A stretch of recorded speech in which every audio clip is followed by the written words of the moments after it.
Vous ne pouvez pas vous imaginer le nombre de fois qu'on m'a demandé « Alors, ton permis, ça en est où ?» Mais c'est un truc de dingue. À croire que tout le monde voulait que je devienne routier. Mais le truc le plus fou, c'est les contextes inappropriés dans lesquels on glisse ces petites phrases magiques. Allô mon Titi, c'est maman. Allô maman, comment ça va? Écoute, ça commence à faire long, ça fait au moins combien? 6 mois qu'on s'est pas vu? Oui, effectivement, ça commence à faire long. Oh là là. Dis-moi, ton permis, c'en est où? Ton permis. Ton permis. Faut que je te laisse. Mais, allô? Je comprends pas. C'est comme si avoir son permis de conduire était la réussite du siècle.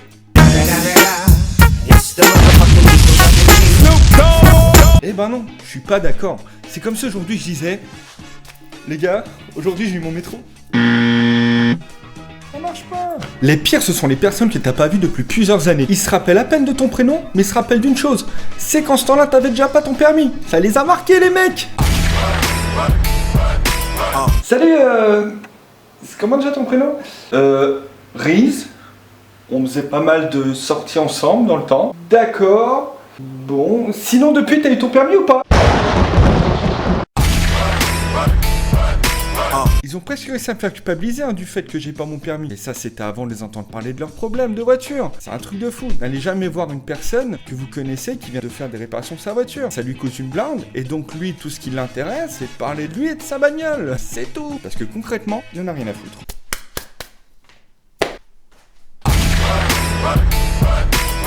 J'en ai marre, ma bagnole me coûte une fortune. Ma tante est décédée. En bagnole? Non, du tout. T'imagines même pas pour combien j'ai eu de réparation. J'ai perdu aussi ma grand-mère. Tu veux un GPS? Non. Non. J'en étais où? Ah oui, j'ai refait les plaquettes. Je vais me suicider, hein. Les roues. Je vais appuyer. Fais gaffe au radar, hein, ça rigole plus maintenant. Bah quoi, qu'est-ce que j'ai dit? Je t'ai même pas encore donné le prix. Putain. Ce qui est le plus drôle dans l'histoire, c'est quand je leur expose les avantages de prendre les transports en commun ou de se déplacer à pied. Ils ont toujours une raison qui justifie que la voiture c'est mieux. L'avantage en voiture, c'est que je vais direct d'un point A à un point B.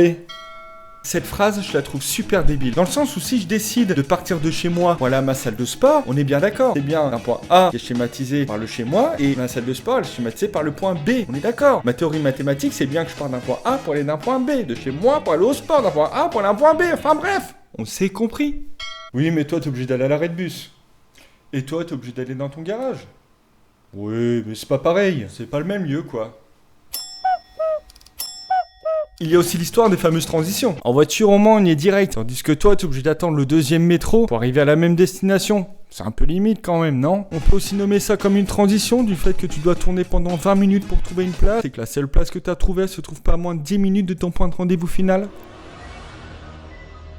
La ni foubi nog nog mot de numis non ma pour de savoir dat que ça blesse ça ça ni pour trop numis non non non stop de que non si non. Oui, mais c'est pas pareil. C'est pas la même phrase quoi.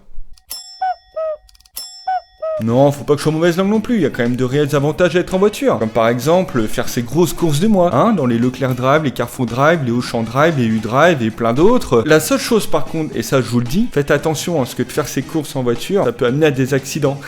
Courses... voiture, vous avez compris quoi, lol. Vous, bande d'automobilistes insociables, vous avez pas l'impression de devenir des Transformers, franchement? À force d'être cloisonnés dans vos voitures, vous en oubliez même de communiquer avec votre prochain. Hormis les insultes que vous promulguez derrière votre pare-brise, c'est un truc de fou. J'ai assisté à une réunion comme ça, regardez par vous-même. Les gens se perdent, la solitude les envahit, le désespoir et la tristesse les animent. Tel un manga qui se suicide. Les voitures se remplissent, mais les cœurs se vident.